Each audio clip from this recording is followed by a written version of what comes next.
Olá, tudo bem? Eu sou Bárbara Moura, terapeuta ocupacional, especialista em saúde da criança, e hoje eu quero te contar o que pode estar influenciando o seu filho não comer. Quais as influências externas que pode acontecer para que seu filho não tenha um bom desempenho na alimentação. E você quer saber mais sobre isso? Vem comigo!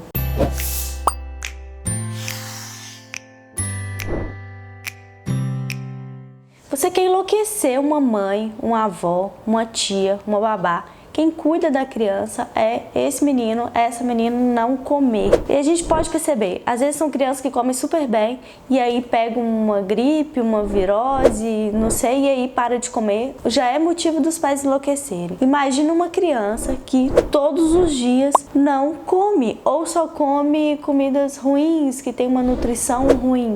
Por exemplo, massas, excesso de carboidrato, gordura, e isso é todos os dias. Isso é de enlouquecer qualquer ser vivo, qualquer cuidador, qualquer alimentador que a gente chama. Quem dá, quem oferece a comida para a criança é um alimentador. Isso é de enlouquecer, isso é de pirar, isso é de surtar. As crises de ansiedade vêm, você não sabe o que faz, você inventa, você faz, você ri, você chora, vai de cabeça para baixo, força, faz tudo que é possível fazer, deixa para lá, mas não tem jeito, nada muda. E aí você quer entender por que isso acontece, por que com o meu filho, por que com a criança que eu estou cuidando, por que ela não come? Tem alguma coisa de errado nisso? E se você quer saber mais, continua aqui comigo que a gente vai conversar muito sobre isso. E é o seguinte, quando uma criança não come, o problema não é só ela não comer, porque isso já é um estresse exorbitante. O problema é que aí vem a avó e fala: você tem que fazer esse menino comer, porque esse menino vai engordar, ou esse menino vai adoecer, porque não pode ser assim, que não sei o que, que lá na minha época vocês comiam tudo e agora vocês fazem tudo que esse menino quer e blá blá blá blá. A mãe, ou então a sogra, né? Que às vezes a relação já não é tão legal e ainda vem falar. O que acontece? Normalmente o menino não come, a criança não come, a culpa é da mãe. Isso, né, nosso mundo extremamente machista ainda, e isso está enraizado em nós, então vem muito a culpa. E aí a culpa na mãe, gente, ela não fala não, ela grita, ela berra lá no nosso ouvido, assim: não tá comendo porque você não tá fazendo nada diferente, não tá comendo porque você fez algo de errado, você tá sendo um fracasso como mãe. É isso que ecoa na gente. É esse sentimento de fracasso, de culpa. Eu até brinco com as mães assim: nasce uma mãe, o menino nasceu a culpa, né? Aliás, não precisa nem nascer, a gente engravidou, você come um brigadeiro, você já, ai meu Deus, o que eu tô fazendo? Então, a culpa é inerente ao ser mãe, mas com esse nosso mundo ainda muito machista, de que se a criação do nosso filho deu certo, legal, parabéns pra mãe. Parabéns para os pais. Agora, se deu errado, também a culpa é da mãe. Então, tudo que acontece, para bom, para ruim, é a mãe, né? Então, a gente fica aí nessa vulnerabilidade de informações, de como tem que ser. Eu tenho que ser uma mãe perfeita. E aí, quando meu filho não come, isso vem muito forte. O alimento está relacionado à sobrevivência. E tudo que está relacionado à sobrevivência, a nossa cobrança neurológica mesmo, nosso cérebro ele tem uma cobrança maior, porque a gente liga os nossos sinais de alerta e sobrevivência. E a mãe, ela quer cuidar da sua cria mesmo. Então, a sobrevivência da mãe está 100% ali relacionado com a sobrevivência do filho. E aí, na hora que a mãe não come, os nossos sistemas de sobrevivência entram em alerta. É a mesma coisa se a gente estiver correndo de um assalto, tivesse com muito medo, um desespero, tivesse em reação de sobrevivência mesmo. Na hora que nosso filho não come ou ele come mal, a gente liga esses sinais de alerta, esses sinais de estresse, e a gente começa a liberar neurotransmissores, que são neurotransmissores, é o que faz um neurônio conectar com o outro. E os neurotransmissores que a gente libera gera determinados tipos de hormônio. E a gente libera muito cortisol, que é o hormônio do estresse. E esse hormônio causa na gente tudo que está relacionado à sobrevivência. Os olhos ficam com a pupila dilatada, o coração acelera, a boca fica seca. Só que às vezes a gente está tão nesse ritmo, passando por tanto desses processos de alerta, que a gente nem percebe esses sintomas. E aí o que acontece? A nossa imunidade cai, a gente passa a adoecer mais, o nosso nível de estresse aumenta muito. Então a gente começa a ter sintomas de angústia, palpitação e às vezes a gente nem sabe por quê. E está relacionado a esse processo que a gente entrou de sobrevivência, porque a alimentação ela é sobrevivência. Então a partir do momento que o meu filho, a minha cria, ela não come, eu entro num processo de sobrevivência. É como se ele estivesse passando fome e eu tenho que dar um jeito, eu tenho que fazer qualquer coisa para o meu filho comer. Então eu entro num processo de estresse elevadíssimo. Então é por isso um dos motivos que eu tenho que cuidar da alimentação do meu filho e eu tenho que fazer isso de uma forma prazerosa. Porque na hora que eu entro nesse processo de estresse, porque o meu filho não come, ele também entra nesse processo de estresse. Há uma troca, há uma simbiose ali ainda, principalmente quanto mais novo, mais a criança sente esse sentimento da mãe. E se eu entro nesse nível de alerta, de desespero, porque meu filho não tá comendo, essa culpa tá gritando na minha cabeça que meu filho não tá comendo, eu vou ter sérios problemas. Eu e a minha criança. Então a criança vai entender que esse fato de comer gera mais estresse e que não é algo bom. Então vamos lá, eu tô explicando para vocês por que o meu filho não come. E aí eu quero que vocês entendam o que acontece nesse processo, porque que o meu filho não tá comendo. Então a minha mãe tá lá falando na minha cabeça, aquilo tá me gerando um estresse, a minha sogra, eu tô gritando na minha cabeça, e aí na hora que eu vou pesquisar alguma coisa, a ciência também tá gritando lá na minha cabeça, falando que os meninos têm que comer 5 tipos de cores no prato, que tem que não sei o quê. Aí eu vou pirando mais ainda, porque meu filho só tá comendo macarrão, meu filho só tá comendo arroz, meu filho só tá comendo salsicha. E aí eu vou entrando no maior crise de estresse. Agora, por que meu filho pode estar comendo só isso? O que eu tô fazendo que tá atrapalhando o desenvolvimento dele? Me ajuda, o que eu tô fazendo de errado? O que tá errado que isso está acontecendo? Para isso acontecer, além dos fatores internos da criança, dos fatores sensoriais, motores, que pode estar influenciando ele não comer, nós temos algumas influências externas que isso pode estar acontecendo, que pode estar influenciando que meu filho come mal. Então eu vou explicar hoje para vocês esses fatores externos que pode estar influenciando que o meu filho tem uma má alimentação. Eu vou falar 4 desses fatores. Então eles são as crenças. Que crenças eu tenho de como tem que ser a alimentação de uma criança? Nossa, uma criança saudável, ela tem que comer de tudo. Ela tem que comer todos os legumes, todas as frutas. Ela tem que comer tudo aquilo que a gente come. Ela tem que, com 1 ano, ele já tem que comer a comida da família. Com 6 meses, ele já tem que estar levando todos os alimentos na boca, comendo tudo. Crença é essa que eu tenho? Porque a partir do momento que eu tenho uma crença, eu crio uma expectativa. Então eu criei uma expectativa daquela comida, de como meu filho tem que comer, e aí quando ele não atinge aquela expectativa, eu já começo a entrar naquele processo lá atrás, de culpa, sobrevivência, escutar o que os outros estão falando, de ler tudo na internet que tá falando, e aí eu vou começando a surtar. Essa é a real. Então, que crença é essa que eu tenho? Porque a gente tem que pensar o seguinte, na hora que a nossa mãe, a nossa avó fala pra gente, porque na nossa época os meninos comiam de tudo, porque não tinha esse negócio de começar a comer lá com 6 meses, com 3 meses esse menino já começava a comer. Só que vão lembrar, naquela época, gente, não tinha tanta disponibilidade de alimento assim não. Os nossos pais, eles comiam realmente o que era ofertado. Só que não era ofertado tantas opções como tem hoje.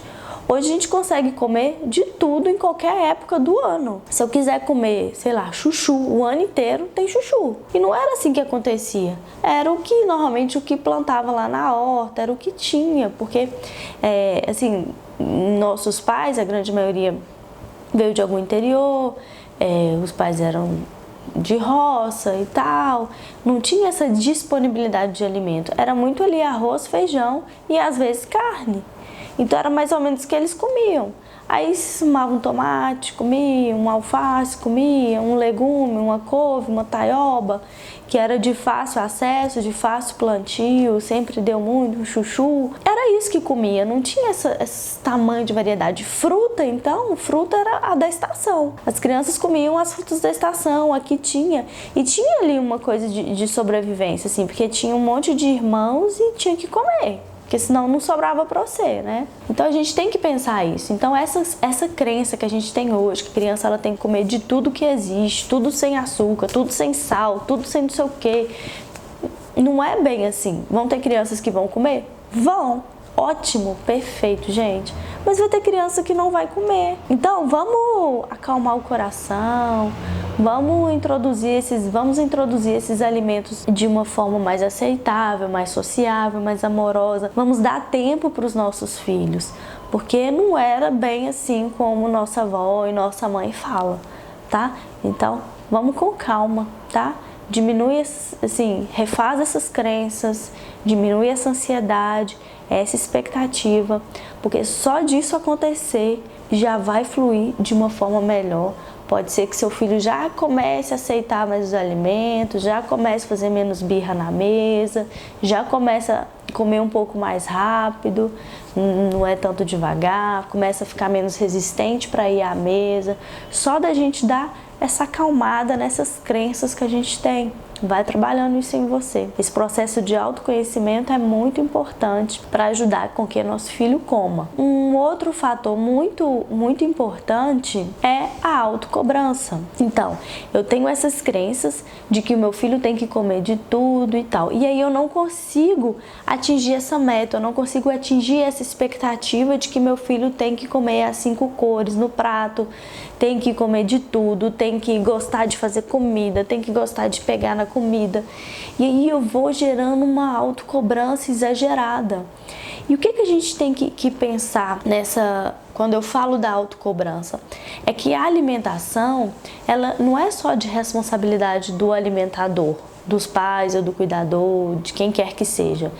Ela também tem a parcela de responsabilidade da criança. É 50-50, 50%, 50%. 50% é de responsabilidade dos pais mesmo, porque alguém tem que ofertar o alimento para essa criança, alguém tem que fazer, alguém tem que escolher, alguém tem que falar a hora que essa criança vai comer. Agora, a quantidade que ela vai comer, o que ela vai comer, o que ela vai aceitar dentro da boca que é dela, o que ela vai julgar, que ela sabe ou não mastigar, é ela.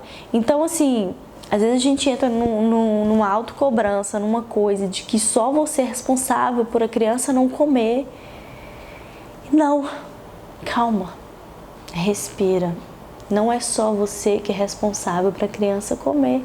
Ela também é responsável por esse processo. Ela também tem a parcela. Só que se a gente coloca pressão demais, se a gente vai muito para cima, ela até esquece disso. Ela quer fugir. É igual o chefe que coloca pressão demais no funcionário. Às vezes não deixa nem o funcionário raciocinar. O que ele vai fazer no dia, o planejamento dele, no ritmo dele, tudo, ele acaba se perdendo. Ele fica nervoso, ansioso, acaba que ele nem rende. Ele nem faz nada. Porque é tanta pressão ali do chefe em cima. Você tem que fazer, tem que ser agora, para ontem e tal, isso, que ele não consegue nem ser produtivo. Porque se o chefe passasse para ele o que ele tem que fazer, os prazos de entregar, e deixasse para ele fazer no ritmo dele, na organização dele, talvez ele seria muito mais produtivo. E a mesma coisa a criança, se a gente talvez deixar ela no ritmo dela, claro, a gente colocando os limites que são necessários, de uma forma suave, vamos colocar assim, respeitosa, talvez ela vai dar muito mais resultado, vai ser muito mais produtiva na alimentação do que se a gente fica muito em cima. E quando a gente tem uma autocobrança, a gente acaba também cobrando muito do outro, exigindo muito do outro. Então vamos pensar até que ponto você está exigindo muito da sua criança. Você está exigindo além do que ela dá conta. Está exigindo de você mesma, de você mesmo, o que você dá conta, o que você consegue fazer, tá? Então, ó, calma, muita calma, tá? Então, vamos rever essas crenças, vamos rever a nossa autocobrança e pensar o que está de mais e o que pode estar de menos. e vamos tentar equilibrar essas crenças e essa autocobrança para eu atingir essas minhas crenças. Um outro fator que influencia muito a alimentação dos nossos filhos é a rotina. Como que tá a rotina na minha casa? A vida do meu filho é muito agitada? Ele tem muitas atividades durante o dia? Ou toda hora ele come, a hora que ele quer? É uma coisa assim, ou muito frouxa ou muito intensa. Como que tá isso? Porque todos os excessos são prejudiciais. Ou algo muito largadão. Ah, não, ele come a hora que ele quer, toda hora que ele pede um biscoitinho eu dou. Ou é cheio de atividade, cheio de atividade. Eu já tive um paciente, há um tempo atrás, eu especificamente, eu não intervia na parte de alimentação. Quem fazia isso era a fonoaudióloga que trabalhava comigo. Só que os pais tinham essa demanda de alimentação, que eles eram muito seletivos. Na época eles já estavam com 10 anos. E eles sempre tiveram uma rotina muito intensa. Eu cuidava de outras questões do desenvolvimento deles, porque eles tinham disfunção de processamento sensorial. E uma das consequências era a alimentação, mas a alimentação ficava com a fono. E aí, eles eram muito seletivos. Não sei como que tá hoje, porque já deve ter uns 4 anos que eu não vejo eles. E eram gêmeos, mas eles tinham uma rotina extremamente intensa. Gente, eu atendia eles, como iam os dois, eu atendia um meio-dia e o outro meio-dia e meio. Primeiro que eu perdia o meu horário de almoço para atender eles. E depois eles também não tinham, porque esse horário que eles estavam lá era o horário de almoço deles. Então eles almoçavam no carro, ou antes ou depois da terapia, ia para TO e para fono. E depois já iam para o cursinho para eles passarem no colégio militar. Então, pensa a intensidade de rotina dessa criança. Ela não tinha nem tempo. A alimentação não era prazerosa para elas. Uns meninos de 10 anos tendo que comer no carro, uma rotina super intensa, apertada. Então essa criança ela tinha uma rotina de adulto, e uma rotina de adulto não saudável. Porque se a gente pensar, tem adultos que têm essa rotina louca, de que comem em qualquer lugar, de qualquer jeito, comem em 5 minutos porque tá com pressa, a comida chega a ficar pesada, né? Porque você não come bem. E isso faz mal, você imagina para quem ainda tá em desenvolvimento, ainda tá em experiência dos alimentos. Eu comecei a atender eles com 10 anos, mas essa rotina intensa deles já eram desde mais novos. E aí já tem uma dificuldade alimentar com base sensorial e ainda tinha uma rotina muito prejudicada, porque é essa correria intensa. E do mesmo jeito que tem esses gêmeos que tinha essa rotina intensa, eu também já tive pacientes, outros, que eu também nessa época ainda não trabalhava com alimentação, era a fono que trabalhava e eu sempre intervia com as disfunções sensoriais. E essa criança ela tem síndrome de Down e tinha uma dificuldade alimentar também. Eu não vou falar nomes, né, que eu não posso expor essas crianças. E aí essa já era o contrário, já era tudo muito frouxo. E a criança com síndrome de Down, ela já tem uma tendência a comer mais, comer além. Esse nível de saciedade delas, essa sensação de saciedade, elas não conseguem gerir muito bem. Essa informação de que elas estão satisfeitas, elas não chegam tão imediatas como é no nosso caso. Então, às vezes, come além. Os casos de obesidade, né, de estar acima do peso, são muito frequentes. E essa família super relaxada, dava para o menino o que eles queriam, na hora que ele queria, do jeito que ele queria. Então, também, ele acabasse, na verdade, ele já estava se prejudicando, ele já estava ficando sobrepeso e só comendo aquilo que ele gostava, porque também tinha uma dificuldade alimentar. Além de uma dificuldade motora, também tinha outra dificuldade de base sensorial. Então, era mais esse problema. Então, assim, a gente tem que pensar nas crenças, na autocobrança e na rotina da nossa casa, como que ela tá. Essa rotina tá ajudando ou não o meu filho a comer melhor? O que eu posso fazer na minha rotina que eu vou ajudar o meu filho a comer melhor? Não é nem mais ou menos, é comer melhor, com mais qualidade, com mais prazer. É isso que a gente tem que pensar. E uma outra influência muito importante é a vida dos pais, essa vida moderna dos pais. Porque Acontece, né, e cada vez isso é mais frequente, em nenhuma das refeições os pais estarem com os filhos. Os filhos estão sempre almoçando, ou na escola, ou com a babá, ou com a avó. Raramente eles estão com os pais. Ou quando tem a oportunidade de estar com os pais não estão ali com ele.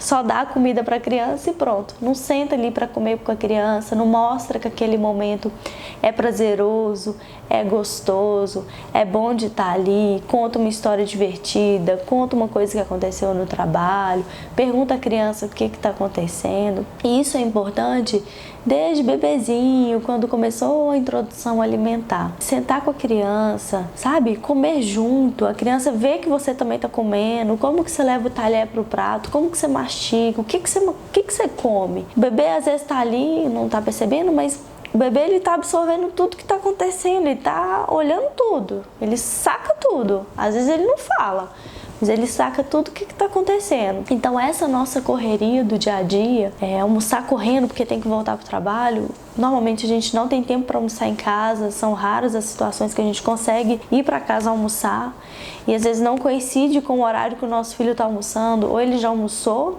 lá na escola, ou ele já almoçou porque ele tem que ir para a escola, sabe? Então assim, acha um horário que vocês vão poder almoçar em família. Bárbara, é impossível isso lá em casa, os horários não batem, meu filho tem que ficar na escola mesmo o dia todo, ele almoça e janta lá, então não tem jeito. Mas existe sábado, domingo, feriado e férias. Então vamos aproveitar o momento que a gente tem para poder estar presente com nossos filhos. Sempre vai ter um momento, sempre vai ter alguma situação que é possível a gente estar junto. E quando essa situação chegar, quando essa oportunidade chegar, aproveita ela. Aproveita essa oportunidade, aproveita essa situação que com certeza seu filho vai aprender muito. E faça o esforço de estar com ele.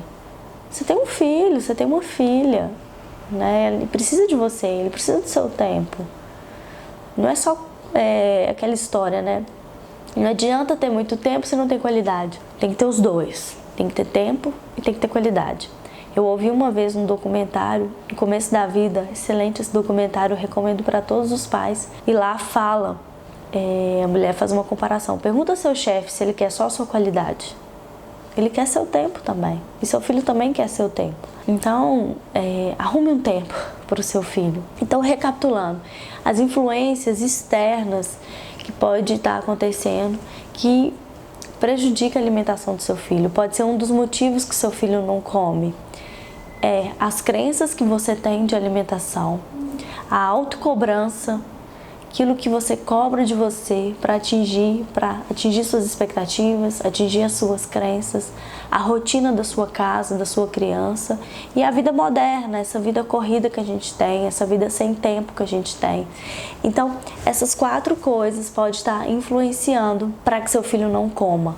É isso que eu quero que vocês entendam, que isso pode estar realmente prejudicando seus filhos. E eu vou falar assim, de mim. Eu tinha essas crenças de que minha filha tinha que comer de tudo, de todas as qualidades, de todas as frutas, que ela tinha que gostar de comer fruta no pé. Meu sogro tem um sítio, a gente vai muito. E tem fruta que ela come, tem fruta que ela não come. E hoje eu tô tranquila com isso, sabe?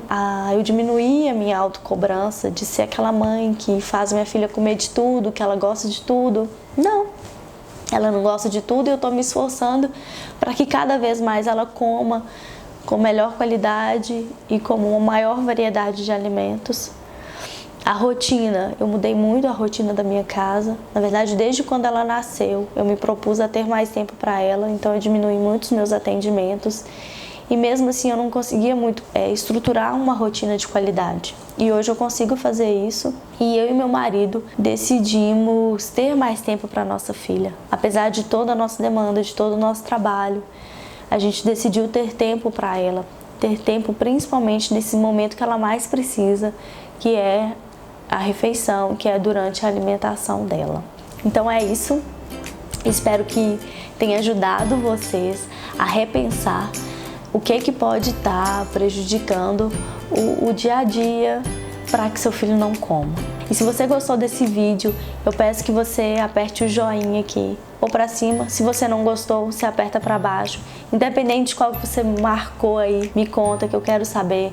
Compartilha com quem você acha que essas informações vão ser legais, vão ajudar. Salva esse vídeo se você quiser assistir ele mais tarde. E na hora que você salva, ele chega para mais pessoas. Se inscreva aqui no canal para você ficar informado cada vez mais de como ajudar a alimentação na sua casa. E se você quer me seguir, saber mais do meu dia a dia, quais as coisas que eu faço com meus filhos, com meus pacientes, me segue lá no Instagram, @barbaramoura.to. É isso, muito simples, @barbaramoura.to. Muito obrigada, até o próximo vídeo.